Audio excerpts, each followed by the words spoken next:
Hey, Scary Sleepover fans, I'm Adam Green, and tonight I am thrilled to announce ArieScope's second original online series, 20 Seconds to Live, premiering Friday, June 5th, right here on ArieScope.com. And with me tonight is none other than the series co-creator and director, Ben Rock. Now, Ben has 20 seconds to tell you about his series and 20 seconds to live himself. Go. What? You're wasting time, Ben. 20 Seconds to Live, it's an episode. I wouldn't have bothered saying the title again if I only had 20 seconds because I already said it. So you just wasted about 11, 12, Well, it's an anthology series in which every episode is like the last 20 seconds of somebody's life. Some episodes are kind of funny, some episodes are kind of gory, some kind of... Done! Now here's a first look at 20 Seconds to Live, premiering right here on Friday, June... Wait, what? No.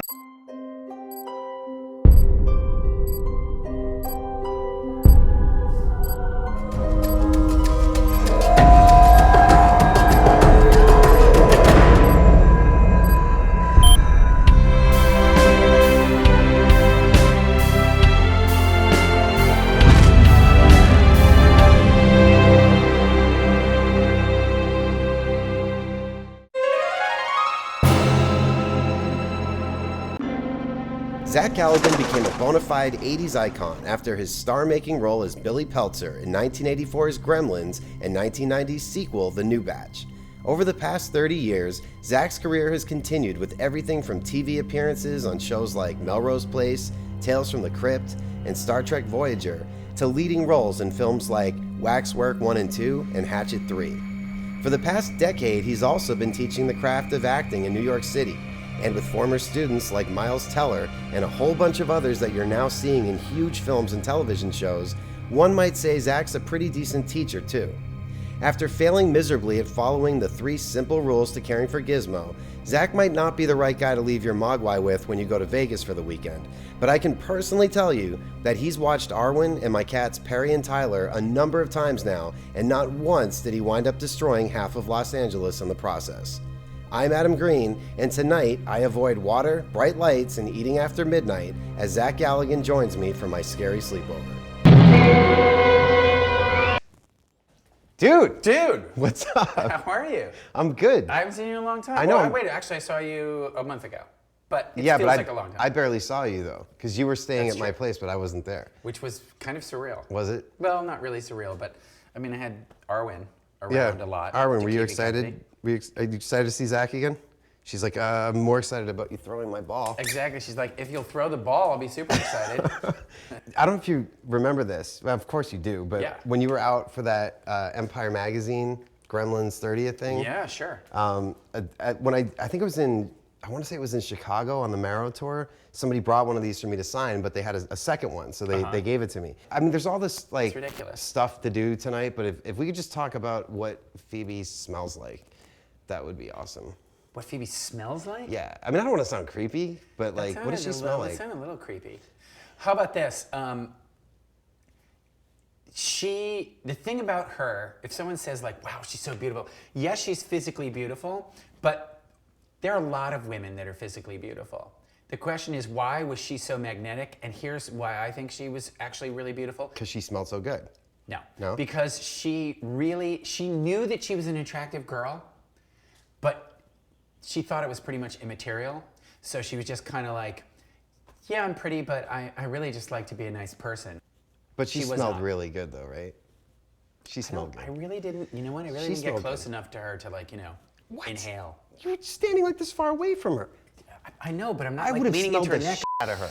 She's not like a junk In roller or between a takes, dandelion I or would have been something like, oh, that. you It have was just- some, like that. I mean, like I wouldn't have been all creepy like that. I just would have been, I would have done the No, you non-creepy wouldn't have. smelling Dude, my if co-star you were around in thing. 1983, you would have just seen her and been like this, Phoebe, and you just would have collapsed. Dude. It's always good when your co-star smells good, is all I'm saying. You know who doesn't smell good? Who? Yeah, I love her, but she kind of needs a puppy mint, Yeah, like an eternal puppy mint. like an icebreaker. She's going through her Beatles phase right now. Really? She's been growing her hair out. Or she's been eating beetles, and that's why her breath smells kind of Were you funky. eating beetles? You smell kind of funky. You just did. Dude, really? Ew. It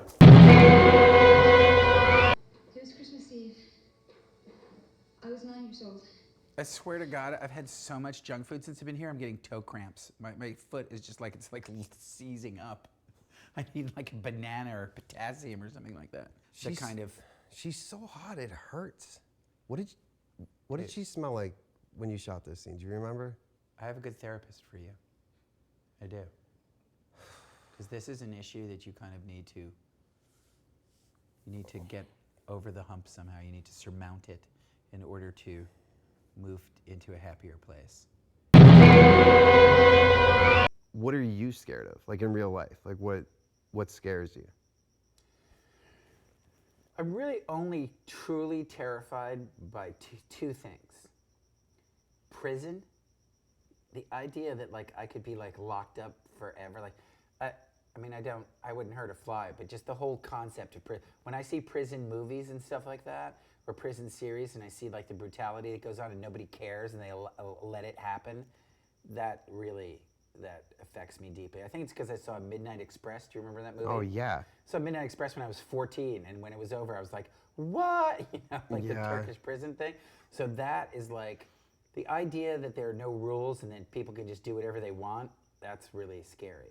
It's awful, the prison system and how are you going to rehabilitate someone if you're brutalizing them every day? Well, that's the whole joke, for lack of a better term, about the whole idea of it's rehabilitation. It's not. It's the ultimate punishment. It's just what it total is. punishment. It's torture. Like, yeah. It's like once you go there, you know, even this is what's so crazy. Probably a week of prison is enough to make people never break the law again.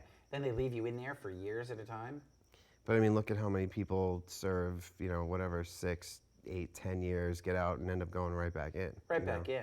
But I'm with you on that. That's not one I think about all the time, but wow, I mean, yeah, that. I'm scared of that. And here's the other thing that really frightens me. Paralysis. Yeah. Yeah. Because that whole your idea, mind's still working perfectly. The whole idea that you're like trapped, like you know what film I saw, which it's a genius movie, Diving Bell and the Butterfly. Did you ever see that movie? Oh yeah. About the guy who has a stroke and the only thing he can do is like blink one eye.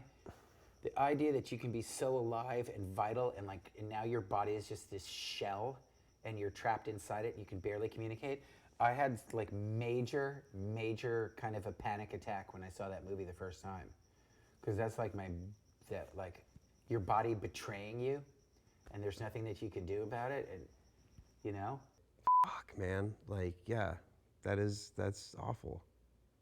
So you ever hear these stories too? Like, you hear about, you read something. Sometimes it's in the paper, or sometimes it's in a magazine. You're like, and then disaster struck. The person, like, on an ordinary day, he got up and he like turned around quickly to say hello to someone. Yeah. And like breaks a vertebrae in their neck, and now he's paralyzed. It's not like the person who, the frat boy who dives off the roof as a joke and hits the edge of the pool, although that happens too.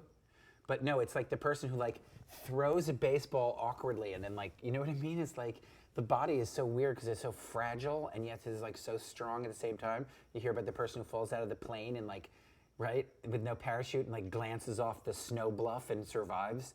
And a person gets up and turns their neck too quickly and they're paralyzed. You're like, what is that? It's weird. That freaks me out. Like, I can't even think about it. Here, actually, you know what? I'm going to give you a little surprise, a little scare. When I went to summer camp in 1975, there was a kid. I'm not going to say his name, but he was a real kid, and I remember his name perfectly. But Joe Lynch. Check this out. No, check this out. He had been kicked in the head by a horse, and he had suffered some serious brain trauma. But he was okay, and he was kind of functional, but not really. Like, he was sort of like in a kind of a twilighty haze, like he was sort of functional and not. But check this out, dude. He would sleep every night next to me with his eyes open. I haven't woken up with a dude just staring at me since that time that I was in prison. Ew. That's such a good end. Get it. Oh. Careful down there. There you go. That was good. All right, if you got that, then we have it. We get lucky once more. But this isn't very much of a fair fight, is it? He's I know, about but 8 inches high. that's He's why about 250. And he's got a huge swinging tail. But it's ridiculous. It's like the Sears Tower.